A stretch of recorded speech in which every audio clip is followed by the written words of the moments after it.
9:59.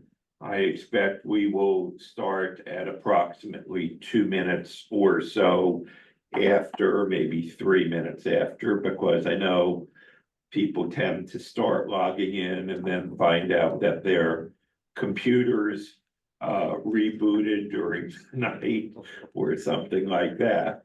But we're all very busy people, and therefore I only want to give a 2 minute grace period. After that, they can, whoever's not here can catch up.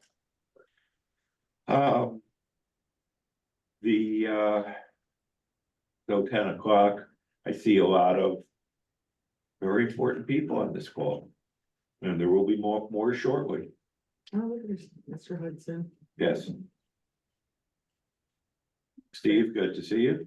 Good morning, Commissioner. How are you? Good morning. George, always a pleasure, my friend. Good morning. Morning, sir. Did I see Keith Costello on? Yeah, Good there's morning. Keith. Yes. Morning, Keith. Good morning, Carol, Senator. nice to see you. John, Good morning, sir. who is iPhone 217? That's Oliver, Oliver Gross. Oh, yes. That's Hi, great. Oliver. How are you? You're on mute, Oliver. Okay. New Top of the version. good morning to everybody. Thank you. Good to see you, sir. And Ron Steiger, welcome. Thank you. Hello. Okay. Hi, Ron. and Nice to meet you. Or It's virtually 10:01. Thank you. People are coming in at a rapid pace. I'm going to start at 10:02. So we've got about a minute left.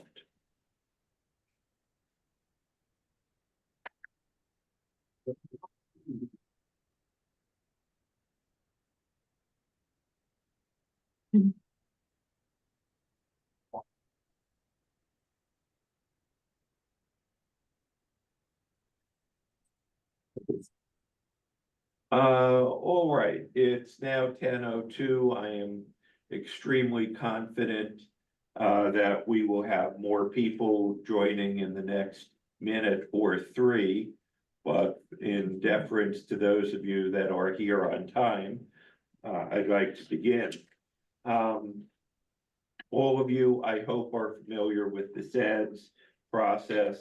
The CEDS is the Comprehensive Economic Development Strategy Committee. It is the, Isabel, what are we? The Comprehensive Economic Development Strategy Committee. Yes, I know that, but The Economic Development District. Right. Is designated by the U.S. Economic Development Administration. right, Right. so we are the Economic Development District Correct. for Southeast Florida of Department Well- of Commerce. the U.S. of the Economic Development Administration of the U.S. Department of Commerce. So I trust that we've impressed everybody with what a big deal we actually are. Even though if we have any clout at all, it's only because of the quality of the people that have agreed to serve on this committee. We have put out our amazingly well-researched paper discussing the future of Southeast Florida. Previously, that was, I believe, 2 years ago, and we have come up with our annual update. I was reluctant with a group of this many high power individuals to not have it further following up. So what we have done, we had, this is, I think, our third or fourth meeting. We got together, came up with a list of various proposals or topics, including affordable housing, transportation, the silver tsunami, water, etc. The committee narrowed its choices to affordable housing and to transportation. And so by vote of the committee, we decided that we would focus on the intersectionality of affordable housing and transportation, which would be transit-oriented development. What our goal is, and you will, I hope, well, Randy, we have not furnished everybody a copy of our preliminary, yeah, okay. We will be going over today a very, very, very preliminary report. We are then planning on breaking down into subcommittees. We've already been in touch with all of you and ask you to volunteer for subcommittees. And we have, most of you have already agreed to be on one of the three subcommittees, which would be one that would be focusing on land use, one on finance, how to come up with financial incentives for the transit-oriented development, and one on methods of improving public transportation. We'll be going over all of these in the report that Randy DeShazo, the Deputy Director and Deputy Chief of Staff and Director of Economic Development Research for the SFRPC, will be giving momentarily. You may notice Randy constantly shifting hats between the three that he wears. We will be, when we have concluded everything, our goal will be to come up with a final version of a report in give or take 6 or 8 months, I think is the time frame we're looking at which point we will be looking at this, since we are the economic development agency, we'll be looking at this from a point of view of the business importance of transit-oriented development. And then we hope to come up with a final report, which will only be important because of the significance of this very blue ribbon committee. That will enable us to help build consensus with the political leadership on what needs to be done. Since I have mentioned several times what a blue ribbon committee this is, I'm going to try and figure out how we can do self-introductions. And what I'm going to do is just look at you in the way that I see you and call on you. So on my screen, top line is John Wensveen. John, can you introduce yourself briefly? Yes, sir. Thank you. And good morning, everybody. John Wensveen, Chief Innovation Officer here at SU and Executive Director of the Levan Center of Innovation. Pleased to be back with you again. Thank you. Carol Hilton. Yes, good morning. My name's Carol Hilton. I'm the president of Career Source Broward and your Workforce Development Board for Broward County. Thank you. Keith Costello. Good morning. Keith Costello, co-founder and CEO of Locality Bank. The famous George Hanberry. Good morning, George Hanberry, President, CEO of Nova Southeastern University. Francesca De Quesada-Covey. Good morning, everyone. Francesca Casala-Covey, Chief of Innovation and Economic Development for Miami-Dade County and the Regional Innovation Officer for the Climate Ready Tech Hub. Steve Hudson. Good morning, Steve Hudson, President of Hudson Capital Group and currently the chair of the Broward Workshop. Thank you. Dr. Guevara. Yes, good morning, everyone. And Jonathan Guevara here, President and CEO of the College of the Florida Keys, and usually the Lone Monroe representative that makes the most noise. Good noise. Dan Lindblade. Thank you, Senator. Good morning, everybody. Dan Lindblade, President and CEO of the Greater Fort Lauderdale Chamber of Commerce. Ron Steiger. Hi, Ron Steiger. I'm the CFO of Miami-Dade County Public Schools. Julio Pitti. Good morning, everyone. Julio Pitti, representing Rod Miller, President and CEO of the Beacon Council. I am the Vice President of Engagement and Development. Thank you. Thank you. Randall Vitale. Good morning, everybody. Randall Vitale, President of BBX Capital Partners. Thank you. Dr. Moran.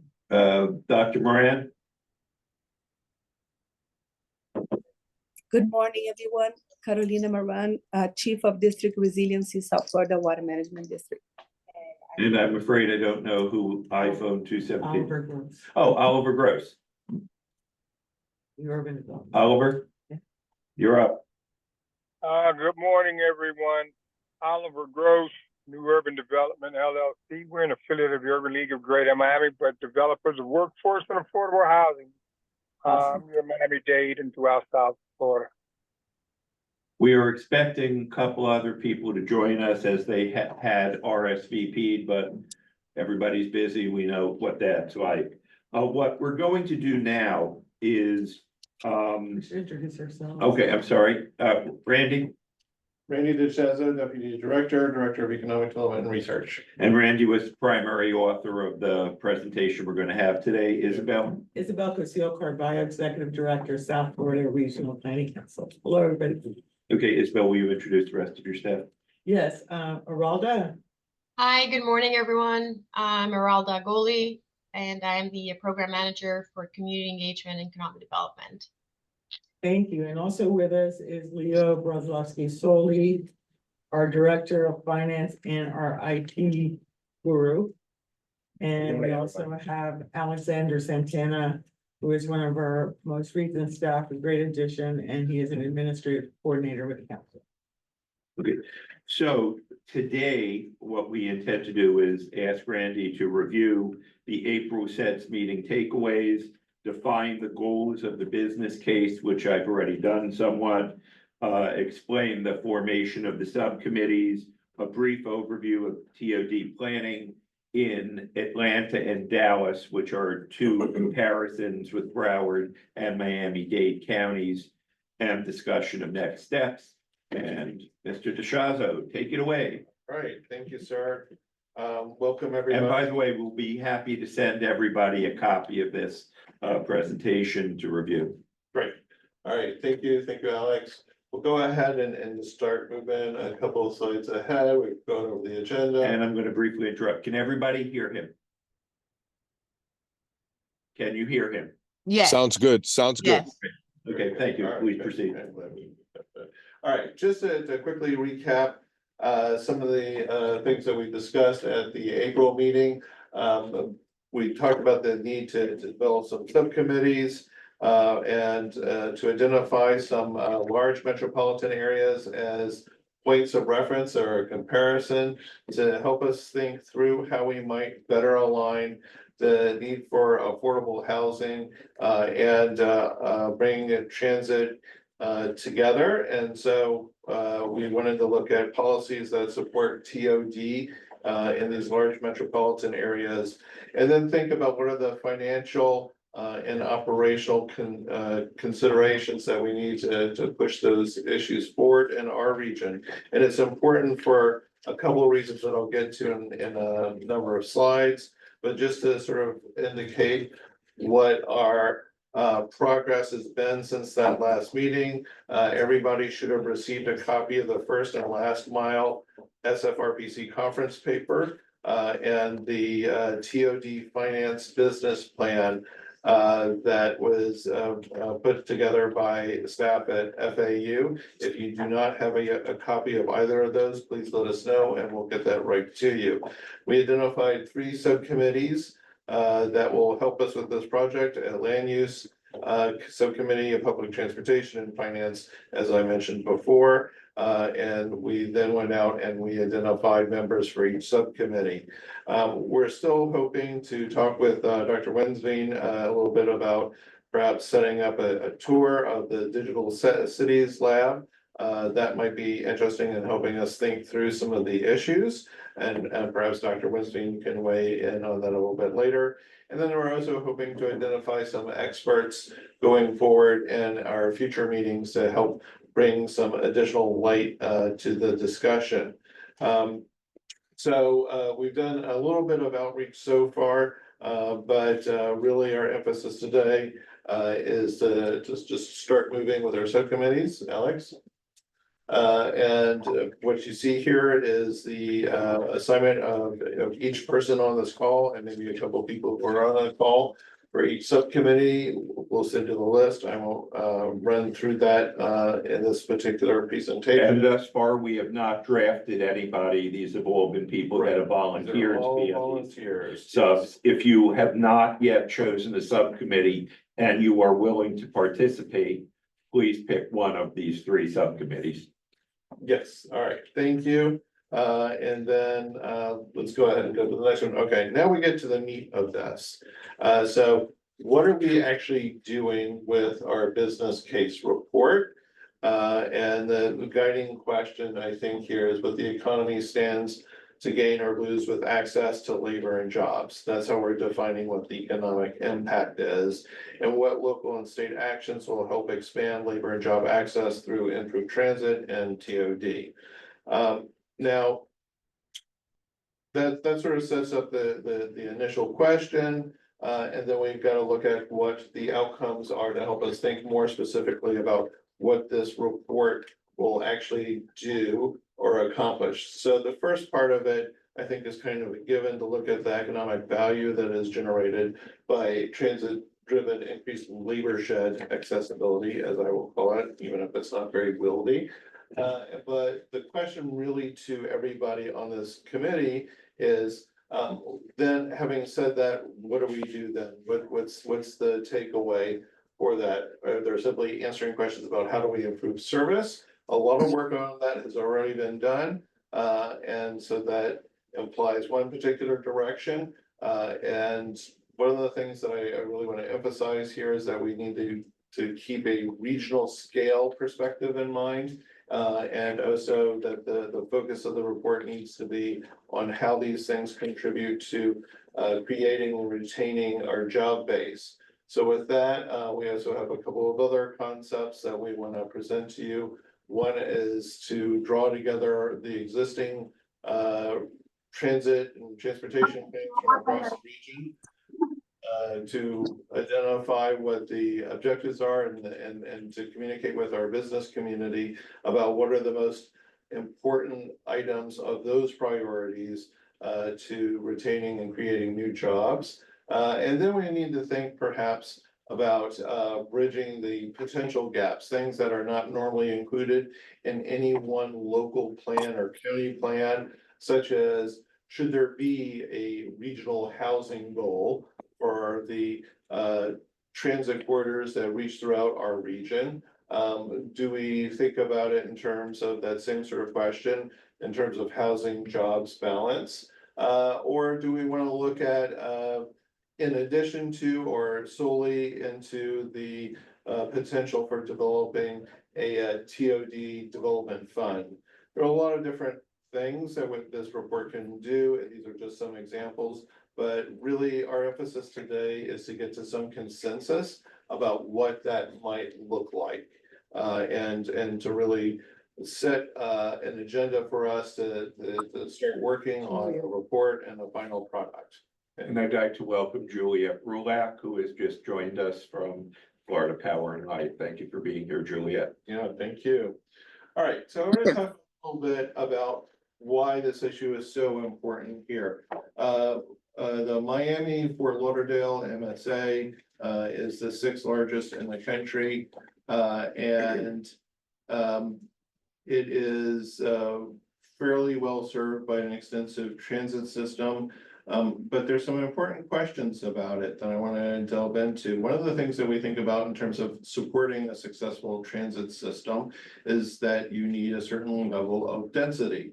You need to have lots of residents who are willing to take transit near transit corridors.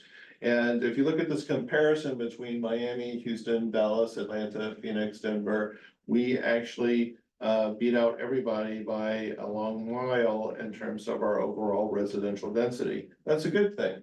Why don't we go on to the next slide?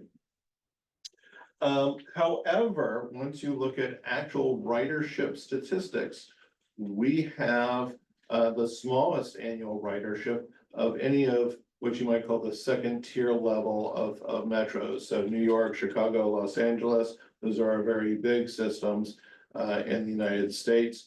And so among that large, but not the largest group, the Miami-Fort Lauderdale metro area performs rather poorly with respect to everybody else. So the chart down at the bottom, or the table down at the bottom, we're more populous than Denver, but we have some nearly 30% fewer annual rides on transit, and we're 20% larger than Atlanta, yet we have 36% fewer rides on transit. So the question really is, what is going on and how do we improve the attractiveness of transit service for people to actually take a bus or rail.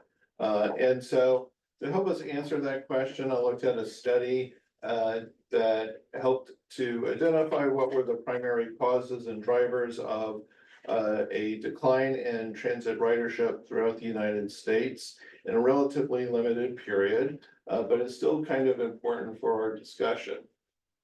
So what we did is we compared transit operations, and this is from a very recent study published in the last year that looked at the change in ridership and what the causes or primary drivers of that change in ridership were between 2012 and 2018. Now, all three of these metropolitan areas grew substantially in that period. In Miami, Fort Lauderdale, employment grew by 20%, which is the largest shift among all of these MSAs. Population grew the least amount. So we became much more of a job center, more in terms of our national impact.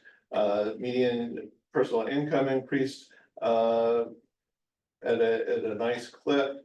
However, we developed less intensively, so there was a drop in transit and transit density, or rather residential density in transit corridors by about 1.4%, and ridership dropped by nearly 32%.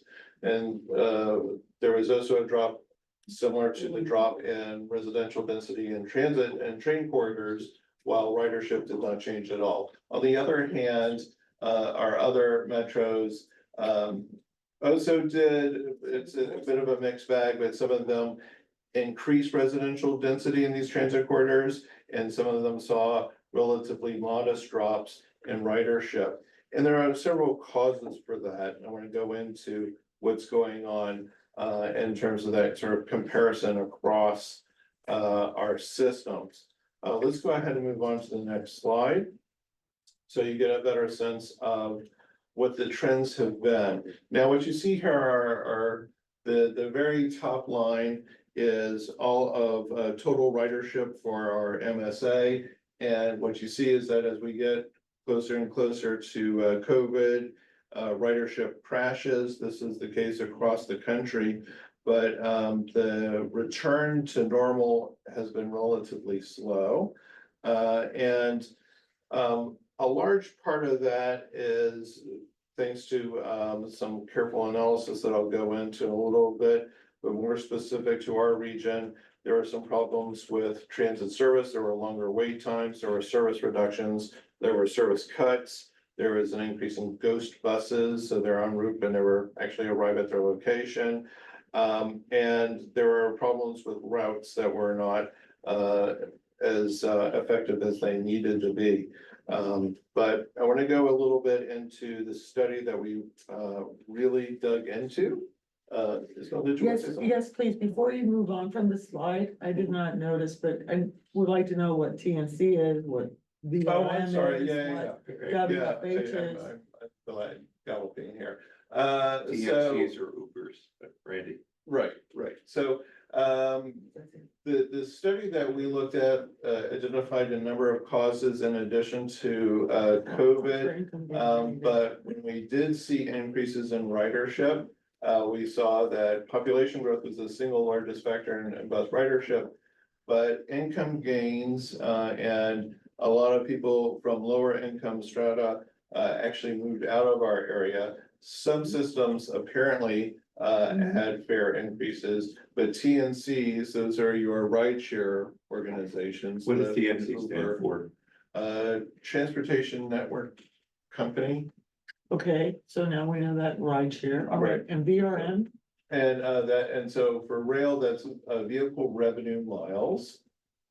And transit supportive share of population, and again, rideshare increased overall ridership, but that was overwhelmed by work from home and scooters and other Okay, work from home. Right. All right. It helped to drive ridership down overall. So it's a statistical analysis that some indicators help push ridership up, but overall there's a downward trend because of more important or more profound factors. Thank you. Randy, That would before you change. send this out, Yeah. can you also, we all are familiar with using like increased LU. We know LU is land use, Yeah, we have but to if you fix all can that. put in, Yeah. Yeah, but with right, the first time use course. abbreviation. course. Okay, Okay. next. Great. All right, so the study I'm going to get into a little bit here is from 2022. Why has public transit ridership declined in the US? And so what it did is it broke out change in ridership between 2012 and 2018 into a number of factors. So if we can go ahead and go to the next slide. So what you see here is going across the screen, how much a percentage change in ridership will change by every 1% increase in. So if you have a sorry, I'm like losing my place here. So 1% change in transit supportive density within our corridors just barely increased overall ridership by less than 1/3%. And then on the other hand, for every increase in average fares, ridership would drop by more than 4%. So What is VRM? vehicle revenue miles. So VRM, so every percent increase. Those are fares. Yeah, so it's your in-service line that is generating revenue. So that would just barely change. And it makes sense, increase in gas price would have an increase in public transit. Correct. And so, and this is just for bus ridership, and so again, it's a lot easier to damage ridership than it is to make it better. And that's the big takeaway. Same for, we'll go to the next one. For train ridership, every percent increase in transit supportive density. How do you define that? So it is,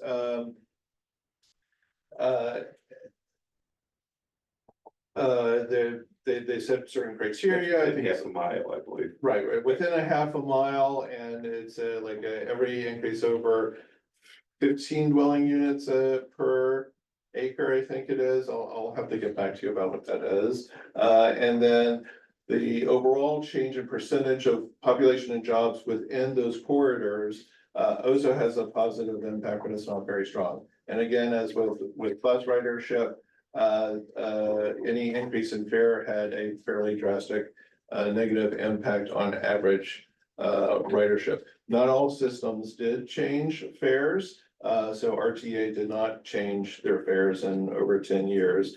And that too is worth mentioning because the value of that fare that didn't change this has also significantly changed. I found it interesting that scooters were actually a fairly significant decline. Right, caused a and decline. work from home had a more or less zero impact, maybe slightly positive.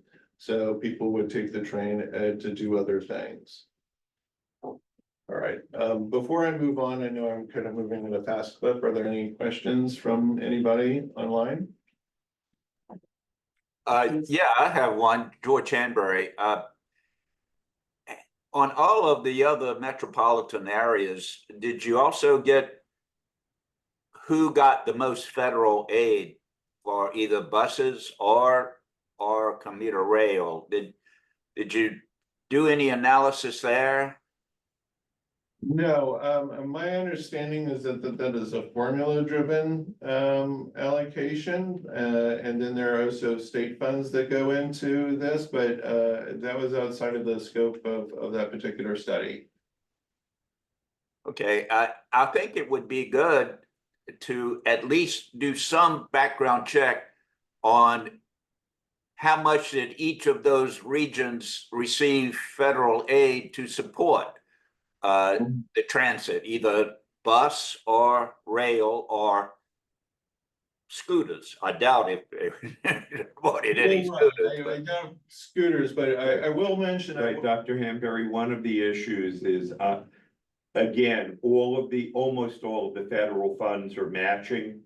So if you have a locality that has been willing to put up more local funds and bring down matching state funds, there is an infinitely higher chance that they will be able to bring down federal funds. While if you have a local community that is not prepared to fund the local and thus bring down the state, they have almost no chance of getting the matching federal. Right. Also, another indication of that is fare box recovery. So South Florida systems have a much higher fare box recovery ratio that, you know, like in terms of like meeting their total operating costs from fares that they collect at the time of the ride compared to other systems. So and that it might be an indicator too of what the relative share of federal support might be that they have to make up more locally. Okay. If there's no questions, please get back. And by the way, our meeting is scheduled to end at 11:30. Any of you who have come to meetings that I chair know we will be done at 11:30. I know you all are busy. Many of you will have lunch plans for today. If our meeting is scheduled to end at 11:30, we'll be done. So, Randy. All right, thank you. And Senator, I appreciate that, but I still think it would be good to see even how much local support in addition to that, because I think that kind of data would also point out that maybe we have the smallest per capita, but it may also show that we are giving less local than any of the other locals. So I think it would be good to see both federal and local support on those metropolitan areas. It could show that we need to step up to the plate locally. I will ask Mr. DeShazo to compare us. He's already compared us to Dallas and Atlanta in terms of transit and other areas. I'll ask him to look at those also in terms of the amount of local, state, and federal funds. And if we can find a chart of other ones, we'll look for that as well. Thank you. Thank you. Thank you. Yeah, I know it's a lot of information. That's why I wanted to stop for clarifications. All right, let's go on. Okay, so the next thing we did is we looked at land use controls. And so we wanted to do some comparison of what's allowed between Broward and Miami, our two core counties, and look at allowed densities. And I won't belabor this part. We'll be sending this out as part of the overall presentation, but I want to compare densities. Densities are important for meeting the basic operating requirements of transit, as I think you know. And so Broward County is providing incentives to local communities to update their land use plans that have minimal residential densities in areas that will serve transit. The same for Miami-Dade. They have, among many other kinds of initiatives, there's a rapid transit zone. So that allows for both bonuses for affordable units as well as higher densities, even up to 500 units an acre, depending on whether or not it's an urban center or the overall size of the project, but generally around 60 units an acre and upwards. Again, I don't want to spend much time on this one because it's probably more appropriate for reading. So let's go ahead and we'll compare to our next two areas. Okay, all right, so we didn't want to do a word for word comparison between the land development codes for each metropolitan area. That doesn't seem like a good use of time, but what you can see here are some comparisons between what is done in Atlanta with station typologies, where you see here is that they generally look at for urban core 75 units and higher, and then lower as you become as you reach lower intensity areas of the metropolitan area. We also included some uses that are prohibited throughout a TOD district. Again, as part of the overall land use policy to look at what is more important or what they want to discourage in terms of what encourages transit ridership or what doesn't. Dallas had the lowest density of the areas that we looked at. Shockingly low. Right, so an average density of 20 units an acre. And on the other hand, they do have extensive design guidelines. So if we want to look at having some sort of uniform approach to station area design guidelines, Dallas has got quite an excellent set of recommendations. So, yeah. You will note that Dade, Broward, and Atlanta all require in TOD a higher level of density and all require a minimum percent of affordable housing. Dallas does not seem to require either of those. Right. All right, so just looking a little bit more into Dallas, because I think that there are some other similarities here, and one of the things that we talked about a bit before is how did they build such an elaborate system in a post-automobile growth period. And so where Walt and I are delving into some of the intricacies, but hopefully that's perhaps one of the people that will have come speak with us next time, is somebody who helped with identifying the right-of-way acquisition and other kinds of development complications and developing a much more widespread transit system. And the reason that I've asked that we do that is it's easy to have rail when you've established the lines 100 years ago before cars were in everyday use. In areas like LA, as well as in Dade and Broward, where our cities were laid out and you didn't have rail corridors. Correct. It's much, much more difficult because putting in the rail now, you can't have really elevated, in most cases, or subterranean, because if it's subterranean, it will be a submarine because of our water table. And so it's very difficult to put in the rail corridors without completely disrupting the existing surface level traffic. And that's why I asked to look at Dallas. Atlanta, those were laid out pre-internal combustion engine. All right, and then just a note about its popularity, that the bond proposal passed that would support the development of the system by 77% majority. So there is strong local support for developing the system. Wow. On the other hand, it is the most expensive system, or one of the top 5 most expensive systems in terms of cost per passenger in the US. So it may be a good example of supporting transit so that other people will ride it. Thanks. Question. Yeah. So how does the geographic footprint of Dallas compare to South Florida? Like if you were gonna take Miami-Dade and Broward and maybe Palm Beach and put it on top of Dallas, what would be covered? So it's a great question. I actually did some work and I decided to shelve it for right now, but more generally, of course, Dallas has much more space to spread out. They're in the northern component, portion of Texas, as you know very well, so they can keep on spreading outwards. On the other hand, they have more or less the same basic street alignment that our region has, which is like a strong north-south cardinal direction alignment of streets. And so what is interesting from the map is you see how many lines are coming in at a 45-degree angle.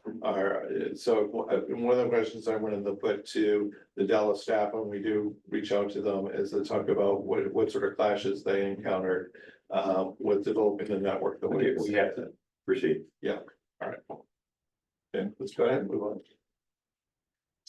All right, so again, another discussion point for perhaps another time, but we wanted to look at some of the different approaches to financing the system.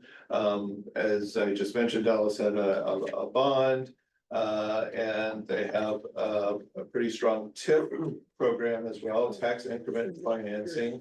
So they're they're generating revenue off of the increase in property tax off of a baseline.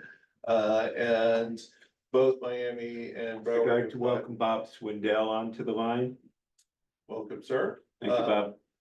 And so both Miami-Dade and Broward have got extensive programs. But in light of some of our other questions, perhaps we need to look at exactly how those are allocated or specific to TOD. Some of these are more general related to affordable housing, not TOD specific. All right, we'll go ahead and move on. All right, so one of the things that we sent out to you was a business plan for a South Florida TOD that was prepared by John Rennie at Florida Atlantic. I hope you've had a chance to take a look at it. It is based off of the Regional TOD Development Fund for Denver. And so I won't belabor all the details. You can see them on the screen, and of course you'll get the PowerPoint later today.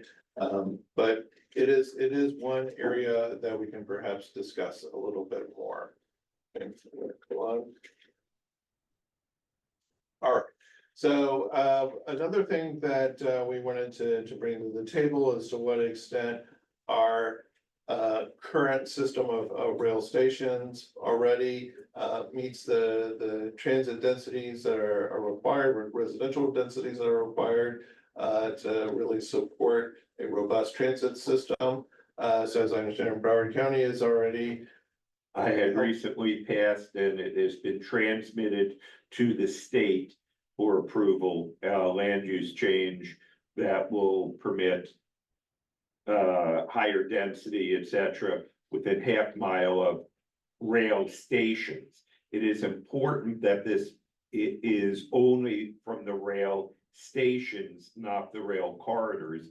A lot of people have suggested that, but if your stations are 4 miles apart, the fact that you may be adjacent to a rail corridor, but you're 2 miles from a station, you're not really transit-oriented development.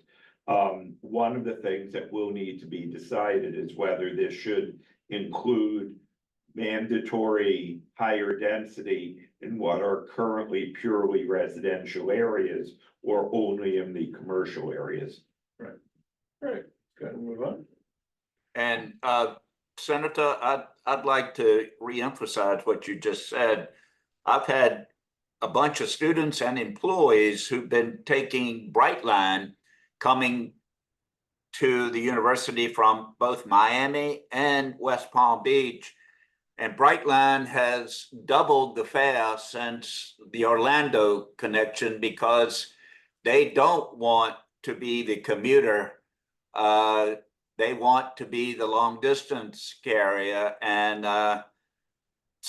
and Tri-Rail, if we could get the Tri-Rail like we've always talked about on the FEC, it could really be the commuter transit at a lower price than Brightline. But I just throw that out for information. Dr. Hanbury, thank you for that. We are working on, there is the discussion on the commuter rail. Starting in Dade, it will be going as far north as of now as Broward General Hospital. That's subject to our finding or being able to get the aerial rights over by the airport. But the bigger issue there is right now, we'd like to be able to get all the way up through Palm Beach County, but that's dependent on figuring out a way to get over, under, around, or through Time Warp or whatever, how you get over or around the New River. Right. But we are going to have commuter rail within the next few years from Dade County as far north as Broward General Hospital. Randy? All right, so just to do some summing up of some of the research that we've done on TOD. Just a few obvious issues. One is TOD cannot overcome flat or an anemic real estate market. So we have to be realistic about what we can accomplish with the market out there. But some of the other incentives, such as zero fare services, do increase ridership. But one concern that people have in terms of taking transit here is whether or not people who are homeless or otherwise perhaps unoccupied during the day, might be just using transit to just keep cool in our rather hot environment, and whether or not that contributes to other riders' sense of safety. And so there are a number of gives and takes here, but what you'll see here on the slide, and again, I'm not gonna read everything, is a bunch of common denominators among transit systems about how they both encourage and incentivize ridership on transit. So, all right, so now we're turning our mind back to where this goes. Some of this is very specific. We're going to look at encouraging a TOD oriented TIF. What more can we do to encourage local governments? Yeah, please pay very careful attention to this page. This is what we hope to be working for at the end. Yes. And then again, setting some sort of regional goal for housing or jobs housing balance in transit corridors. And then one interesting program that is from Miami-Dade is a workforce housing incentive program, WIP, which is available as incentives to go to landlords and property management companies to incentivize some sort of rent control or management of rent costs, and whether or not there's a version of this that can be specifically generated to support future development and TOD. So that's just another thing that we identified. All right, so we can come back to this, or we can go ahead and move on. This is our pathway forward. So it will be optimistic based on where we land today. So we'll just go ahead and carefully just skip past this one. And then this is the same slide that you saw before, and I'm happy to sit down and we can generate discussion. Okay. That was an awful lot of information. We're not expecting, I promise there's not going to be a quiz on this. And we will be sending this out, but as we said earlier, our goal, everybody knows, and we keep getting told that one of the biggest economic issues we have here in South Florida is the cost of housing. It is affecting all of your institutions, whether you are an employer, a business group, a university. The cost of housing is very difficult. In other areas of the country, Dallas or Atlanta, you can just sprawl further out than you are now. We can't do that. If you build any further east or west, you get your feet wet. North and south, with the exception of Homestead South, are basically already fully developed. So we have to come up with more housing, and what we believe makes more sense from a business perspective, but also from a citizen perspective, is the transit-oriented development that we've been discussing today. At this point in time, I'm going to throw it open for any questions or comments, and then I want to discuss where we go from here. So based upon what you've seen, and I'm looking now at the screen, if you want to say anything, you can jump in, raise your hand, I'll call on you or whatever. Does anybody have any comments? Feel free to jump in. Come on, I know some of you do. I do. Okay, who was that? Jonathan, Dr. Guevara. Well, of course. Well, good morning. Good morning, Dr. Guevara. I'm following the conversation, and the presentation is quite illuminating and highlights a lot of the concerns we've talked about over the last couple of years. And what's clear to me is that we are when we look at the MSAs, we're not just higher in density. Our density is higher, but we're also in a much more compact area. And I think, Isabel, that was a question you asked. Right. So we're in this narrow little space, and we're packing so many more people in there. And as I think about this, we continue to do this, and our ridership's not increasing. It's going down. It's going down. And I wonder, one, are there other cultural or behavioral factors that are playing into why people are not using our mass transit? I also think about the extreme weather conditions that we endure. And especially recently and last year, the major rains in Fort Lauderdale, Broward County area. And these, you watch the late news on these things and you just see abandoned cars, people can't get home. And you talk about the whole submarine effect that we can't tunnel down to put mass transit, so we're stuck. But I then align that with something that I saw happen here recently in the Keys, where our local entity wanted to and passed the give the authority for a public supermarket to be built in Key Largo.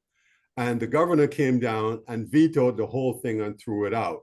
So I'm also thinking about the political side of this. And if we don't really gear up with some sort of a media campaign to let people be more aware of what this is going to be like, all the good work we're doing in the background is not really going to sell these ideas. Dr. Rivera, you've raised some important issues. Let me touch on some of them.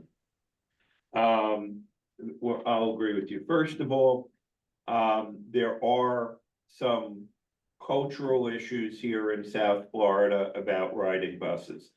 A lot of people from the north have grown up, everybody takes the bus, everybody takes the train. Down here, everybody will take Brightline, and the fares on Brightline have gotten so expensive that really it's only affordable to upper income people. I mean, I was going to take it down to a meeting in Miami-Dade, decided it didn't work. Actually, it's an SFRPC meeting. Because I live in Cooper City, I realized the half-hour drive to the Brightline station would have negated most of my time savings. But the round trip from Dade to Broward was, I believe, $120. Wow. Now, this was a last-minute ticket, bought or pair of tickets, but people aren't going to pay that. Some people will. But you're right, Dr. Hanbury had commented on the increase in prices. So you have the cultural issue here, and one of the reasons, and as soon as I'm done, I'm going to call on Ms. Quesada-Covey. But one of the issues is there is the cultural on who is taking the bus. I haven't been on a BCTA general bus. I don't think ever. I mean, I've been on them for, county things, but for me, it takes me half an hour to drive from my house in Cooper City to my office, law office. Takes me about 2 hours, 2.5 hours to get there by bus. I can afford it. I'm not going to do it. I'm not going to take the bus because I can afford to drive. You have a safety issue.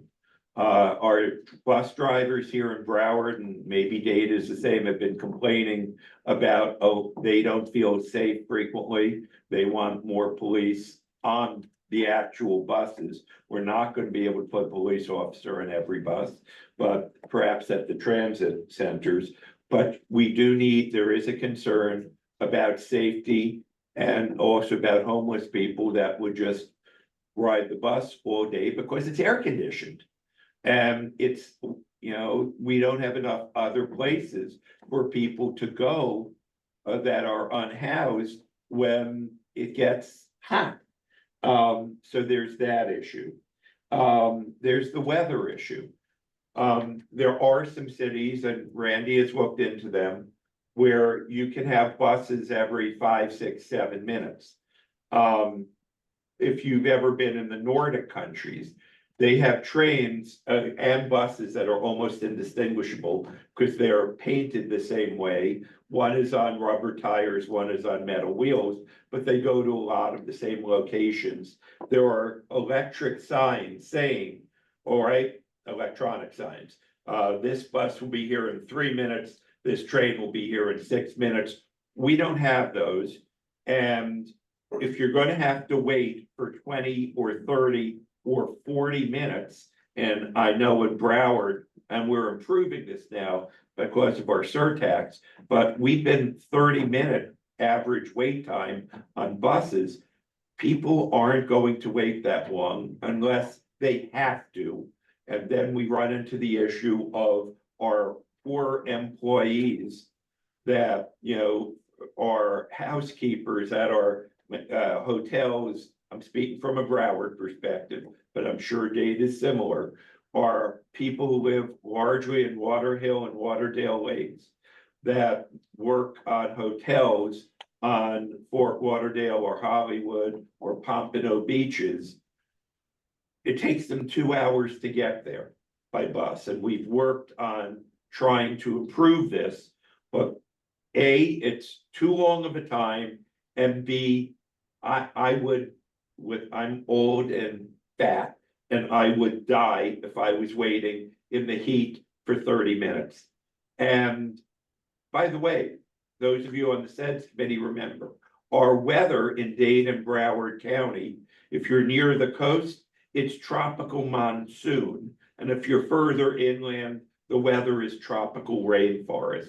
So either one of those means it rains a lot. And we don't have, you know, maybe you'll have a bus shelter that will have room for 2 or 3 people under a shelter. And then we still have the first and last mile connectivity, which we've sent you all a report on the first and last mile connectivity that the SFRPC did about a year ago. So Dr. Guevara and Dr. Hanberry, both university presidents, you've each raised related issues on why mass transit is so difficult, but TOD is not the same. TOD, because it's on the high-speed corridors, that's where we need to be putting our transit and our housing. Francesca De Quesada Covey, you are next. Hi, I know that most of this information is up to 2022. I have some information to share about the Better Bus Network, which we launched a few months ago in Miami-Dade County. And so while this information doesn't go up to 2024, we've seen a 10,000 person increase in ridership daily ridership since the launch of Better Bus Network, and a 15,000 increase on Saturday and Sundays since the launch of the Better Bus Network. So I offer that as a sort of live tool that everyone could look at to understand how some of the changes that we're making, and I am sure that the Department of Transportation and Public Works would be really excited to share more with you, not only the dashboard, but how the Better Bus Network came to be and some of the partners that we worked with to encourage ridership along the lines. The second thing that I just wanted to think through is, how are we seeing federal grants? And I know that this is a question that Dr. Hanberry had, and that has been addressed, but are we able to track moments that we've received federal funding and if there's any ROI on that funding, or is it too soon to really understand that cause and effect because we're in the process of building that pipeline? So I guess there is a sort of a construction lag question here that I want to make sure that we're taking into account, and I'm not sure how we're taking that into account and if we need to take that into account. First of all, thank you for this valuable information. I will ask if you can, Randy, if you can reach out to Ms. Quesada Colby to try and get this information. I will say that in Broward, we've had, because of our surtax, we're in the process of putting in the express buses, putting in more frequent bus service, and we are now paying for the city's local buses. One of the issues that I've determined through my conversations with our Broward County Transit coordinator is federal government is much more willing to give money for apparently for rail than they are for buses. And the reason is that rail seems to be more one-time capital building the train lines, but the cost buses are bigger problems. They're actually a lot more expensive to operate because each bus needs a driver. While with rail, a lot of them are automated, or you can have one rail conductor for 5 or 6 cars of rail. So the federal government has been far less supportive, apparently, of subsidizing buses because that's operating, and they've been much more supportive of capital grants, which tend to be rail, and that is an issue. One thing that we do need to consider, and this is an issue which came up in Broward, which, you know, I have argued over. We are currently looking at rail corridors down both Oakland, east-west corridors down Oakland Park Boulevard and Broward Boulevard. And under duress, because I asked our Corey Cuff-Lonergan, our Broward Transit Director, 4 or 5 times before I was finally able to get an answer. I said, if you do this, and it takes, she says that they can build the rail lines out in 8 years, which means it'll probably take 15. I said, after that 15 years is over, using your optimistic projections, because people never meet projections, will we have more or less capacity on the rail? I mean, if you're closing a lane of traffic in each direction, and if you assume on average that each lane has a max capacity of 1,000 vehicles per hour, which ends up, if you just assume 1.1 people per vehicle, and it's probably 1.2 or 3 if you include buses, that you've got, you know, 1,200 people per hour per lane. Will you have more or less when you put in rail? And she said, we'll have less. I said, well, that's a real problem then if we go through hell for 15 years, and then when we're done, we have less transit capacity on the corridors than we currently have. As an elected official, I'm not going to support that.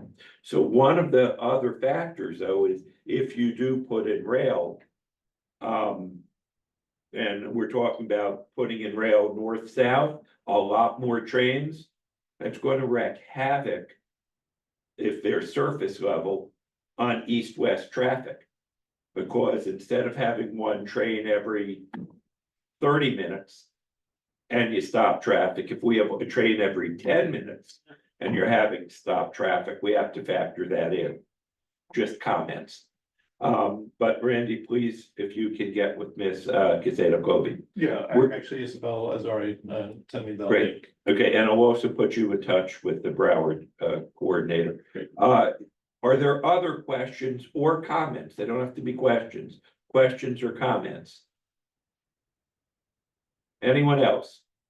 About to move on. Going. Gone. Okay. At this point in time, I think what we will send everybody these the document that you saw today. And I'll ask Randy to slightly amend it by eliminating the many acronyms, or at least the first time in, but LU parentheses land use, and then in the future you can do that, just LU. I'd like to know where y'all think that we should be proceeding. What our plan is to try and bring in a couple of experts, possibly from Dallas, possibly the transit directors or the housing directors from Dade and Broward, The other thing is, I think we may or may not have one more meeting before we break down. Remember, this group only meets once every 3 months. We're probably going to look for at least 1 or 2 meetings of the subcommittees, because I think that a lot of the major work is going to have to be done in the subcommittees. We're going to have to discuss how we better finance transit-oriented development. One of the things that has been discussed is putting in a new TIF if you're within half a mile of a rail station, not a rail corridor, but a rail station, because that makes it transit-oriented development. And we've seen that you put the rail station in, prices right around you go up dramatically. So we would like to try and capture some of that. We'll look at other ways of raising funds. We'll try and delve deeper into what both Ms. Caseta-Covey and Dr. Hanberry discussed about bring down more state and federal funds for this. Again, our 3 subcommittees, land use, Dade County's done a lot of good things that Broward has not yet done. Broward, I think, has done some things that Dade has not yet done. Monroe is unique. We'd like to see if we can link Palm Beach into this and have that subcommittee come up with issues.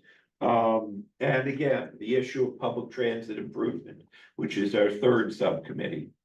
We've been discussing, it's my belief that buses, it's going to be expensive, and having a lot more buses and a lot more reliable buses, if they're going every 5, 6, 7, 8 minutes, if they're in areas that have, even if they're not air conditioned, at least larger areas with roofs to keep the sun and the rain off, we can put them. Air conditioning is great. I think it would be too expensive, but I'd like to see at least broader shelter areas from the rain and sun, more seating. We're gonna have to work on safety on the buses. I think we have to improve the appearance of the rolling stock. We see people will take these very nice buses that have Wi-Fi, that have more comfortable seats, that are cleaner. We owe this to our residents, and it should not be only wealthy people who can afford cars or wealthy people who can afford tickets on Brightline that are able to want to take access, want to make available, want to access mass transit. We need to improve mass transit so that middle income and higher people will take it. And we owe that to our lower income residents to make it more convenient for them to get to their jobs that we need. It's unreasonable that it takes somebody 2 hours or more on the bus system to get to work. Dr. Hanberry. Yes, sir. I agree with you, but to get back to my earlier comment, I think instead of free, I think having some charge. For instance, remember I said it was very convenient for students and employees to take the Brightline before they increased. So if we could have a price point similar to what Brightline started before they went to Orlando, I think that could be a good solution to avoid having homeless just riding it to stay cool and still being affordable for employees and students to get from one area to the other. And the other point, I think your concept of tax increment financing, TIF, is something we should revisit. If you look at the Dallas-Fort Worth area, they still have TIF. We've done away with TIF. So I think that could be something that the committee should also look at. Randy, Yeah, one of the things that maybe we can do as follow-up is a survey of the group to go back to our list of what this report can actually accomplish, what we hope to get out of it. And of course, leave a blank for other ideas as well. So I would like us to get to that point where, you know, we can start forming this in terms of where the conclusion takes us. okay, one thing, I have not heard anything from the business community today. So I know we have Dan Lindblade on, Bob Swindell, Steve Hudson, all of whom represent the business community. I'd like to know from one or all of you, just briefly, if you think we're going in the right direction and any other comments that you may have. Senator Dan Lindblade here with the chamber. You know, the direction is fine with me. All of this seems to always take too much time. We've been working on affordable housing for a long time, and we just seem to be not all that much further ahead than we were, although there are some things that are happening, and I appreciate the steps that the county has taken as far as getting people in transit. I mean, we're moving in the right direction. Again, it's taking a long time. That solution for the New River has to be dealt with in order for us to really get commuter rail in place. And that seems to be moving ahead. It's just frustrating because it takes so long, Senator. And I know it's government, but the business world, we're trying to get things moving, and it's tough to keep employees here when housing prices are so high and rents are so high. You know, we have some employee flight that has been continuing to take place. And it's a big question, and Bob, I think we'll bear this out. It's a big question that employers are looking at. And, you know, those will be my comments. So it's never fast enough for the business community, put it that way. Dan, I agree with everything that you said, I will say that affordable housing, we discussed making that one of our topics. It was so big, I don't think we could get our hands around that, or transit. So this is on the narrow subject of transit-oriented development. I've been in government since the 1980s. I've been able to change a lot of laws. I cannot change the law of supply and demand. We know there's more people moving into Dade and Broward every year. We know that we have run out of developable space. We have to increase the density. We have to increase the number of units, or the law of supply and demand will crush us. And we think that the best place to do that is transit-oriented development. So, Steve, did you have your hand up? I think I did. I saw you. Well, I was going to let Bob follow up on Dan, or I can do it now, either way. I was going to call on both of you, so. Right, and then Steve. I'm going to ask Juliet for comments. Okay. Listen, I agree with Dan. You know, we've got to figure out what's happening at the New River.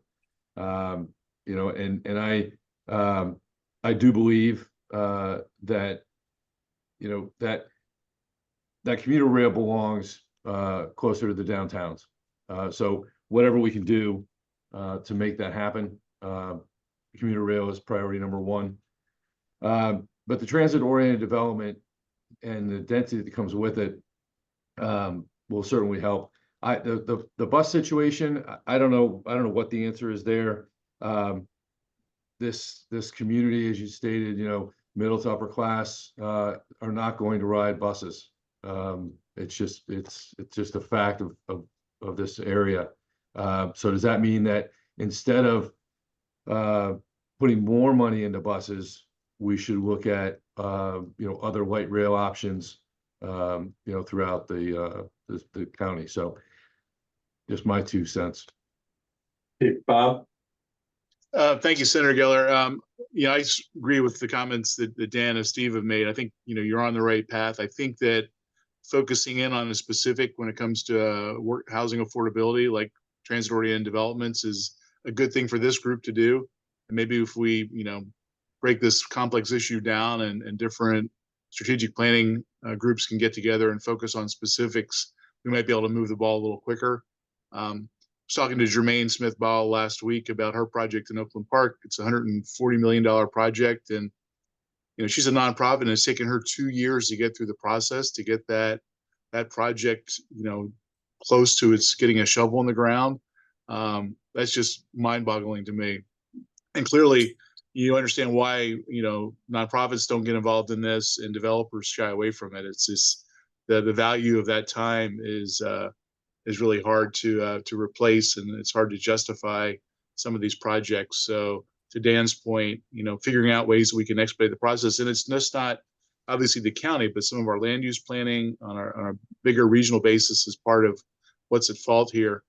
And the last thing I'll say is, we're definitely, I think, trying to find ways that we can reduce the overhead for employees is important. I was with Rod Miller and his executive leadership team, Kelly Smallridge and her team, and my team. We were up at Kelly's office last week for several hours talking about trends that we're seeing throughout the region. And, we've enjoyed this great inflow of folks coming to South Florida as, sort of kicked off by the pandemic. But now we're really focusing on retention mode, right? We knew those relocation rates would not continue at the pace they were. But our fear now is keeping the people that we've got here. We always talk about the halfbacks, the people that move down from the Northeast, spend some time in Florida, and they go back to the Carolinas.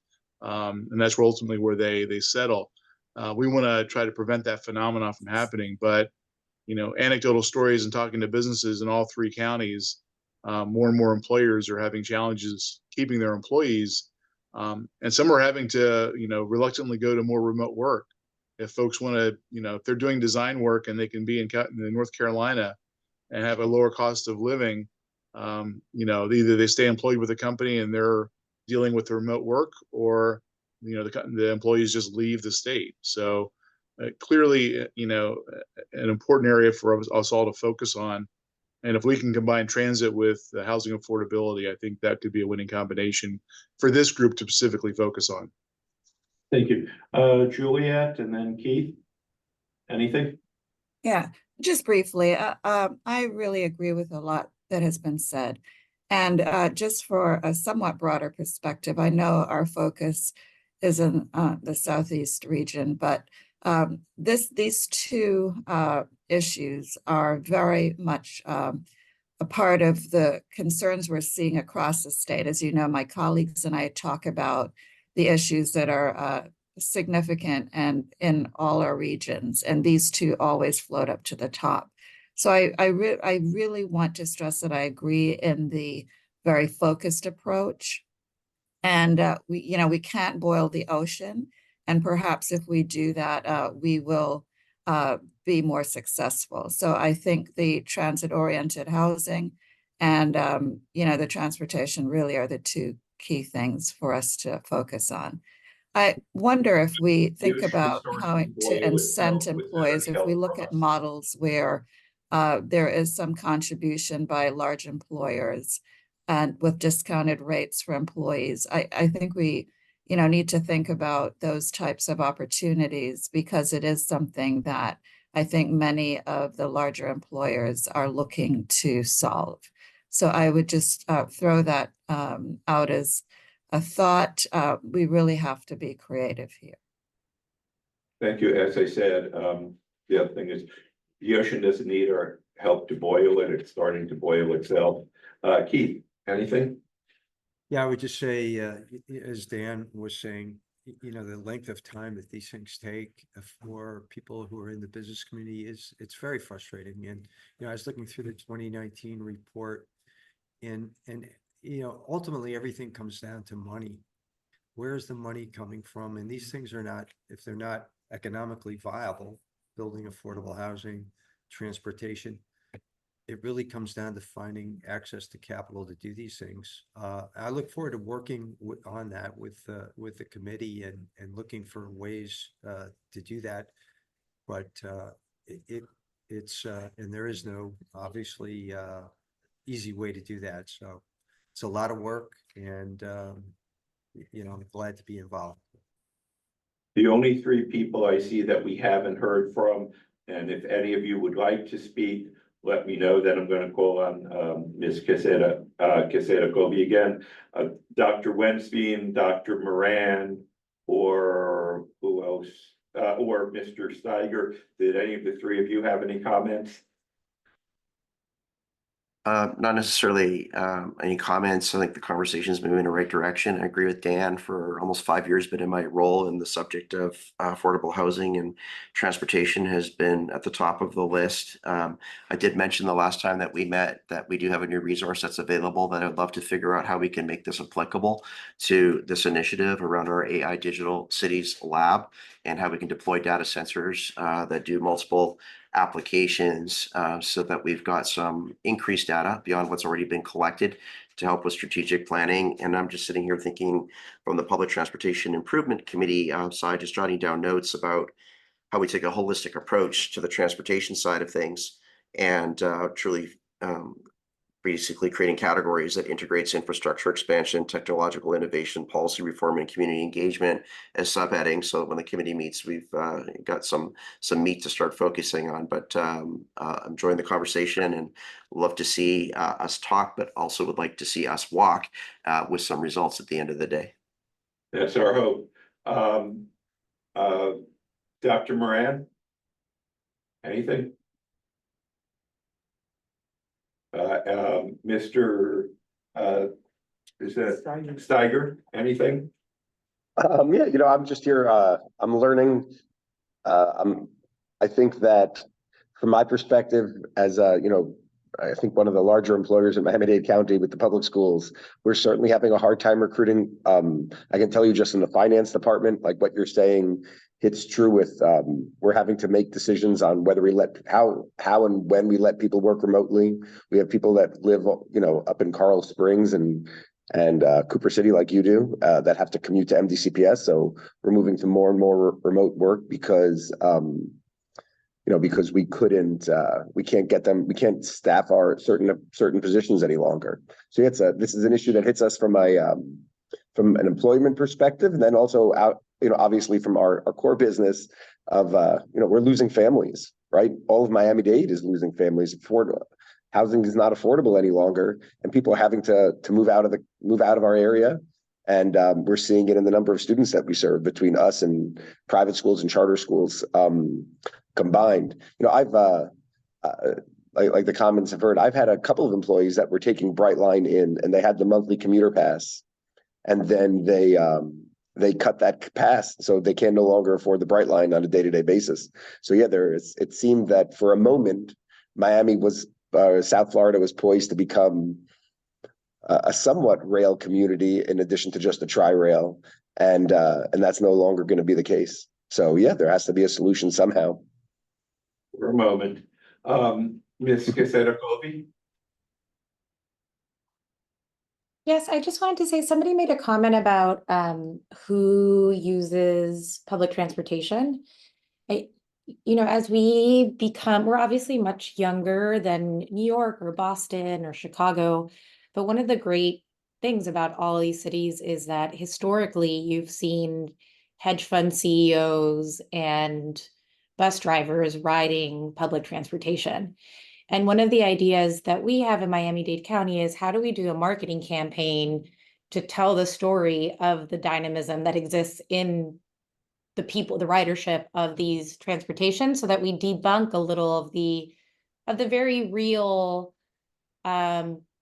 unique dynamics that we have here, where there is a stratification on who uses it. And so I just put that out there as a potential next idea that we could do together as a region, right? Where we talk about how it is not just one area or one segment of our population that is riding it, but it is everyone. And, I would be the first happy to do a testimonial. I grew up here. I never rode the metro or the bus.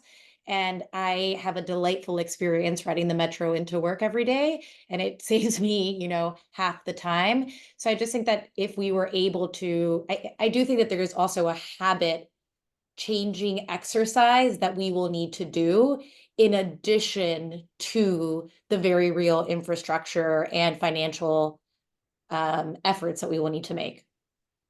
I will say that I think you're correct on trains, because people who take trains and more affluent people are not gonna take a bus, particularly if they have to wait. If it takes 2 hours versus 40 minutes and they're having to wait in the sun, the rail, I mean, people were taking Brightline and it's full. And Tri-Rail too. Tri-Rail, I mean, well, I think we have to differentiate trains and buses. It is possible that at some point, if we make the buses nice enough, that we may be able to get more affluent people, but we're not gonna get more affluent people on today's current South Florida bus system, in my opinion. Yeah, Let I me don't know. quote- It's a really good question. Of the 10,000 new riders that we're getting on a daily basis, it would be interesting to understand who they are. And that's, I will follow up with DTPW on that question to see if we can help answer that, because you're raising a really good point. I appreciate that. I would add the yes. quality of the buses themselves is a part of it, but I think a bigger part is access to information, right? And we all know when we order an Uber, we know when that Uber's coming, we can, wait in the shade because we know we're in air conditioning, we know it's 5 minutes away. And I know that I've talked to the MPO and they're working on this, but having access to when that bus is coming, and when I'll be getting to my destination is key information. And I think that as we provide more real-time information to the riders, that's going to be an important, aspect to utilization. But then, to the point made earlier, we've got to have people experience that, understand that experience, right? This is when you go to the bus station, you get real-time information. You can look on your phone and see when that bus is pulling in. If there's a more comfortable place to wait, you can do that. But the riders need to know that, right? So I think sharing that part of the system improvements is going to be equally important to the quality of the experience itself. Bob, that is one of the things I said earlier. George, you're gonna be the last speaker because I need to close and get us out at 11:30. And Dr. Hamburg volunteered for the Transportation Committee. Yes, Dr. Hamburg. And thank you, Senator. But if we just adopted one thing that Brightline started for buses instead of like rail, for instance, Brightline, in order to encourage people to come to Brightline, they had the free little electric buses that would pick you up.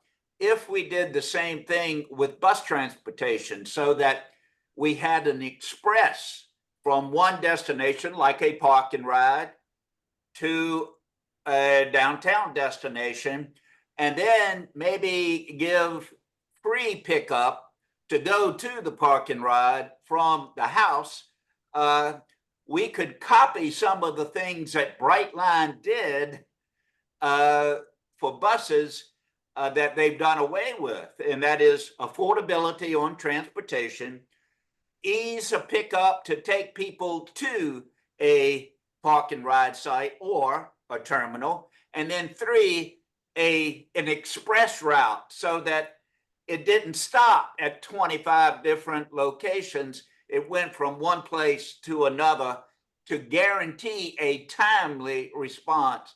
That's the end of my comments. Thank you. Okay, and you're talking again about the first and last mile, which is one of the things we'll be focused on. I have 2 minutes to wrap up, so let me make 2 comments. First of all, to Mr. Lindblade, Mr. Hudson, and somebody else commented on that, on how long it takes for permitting.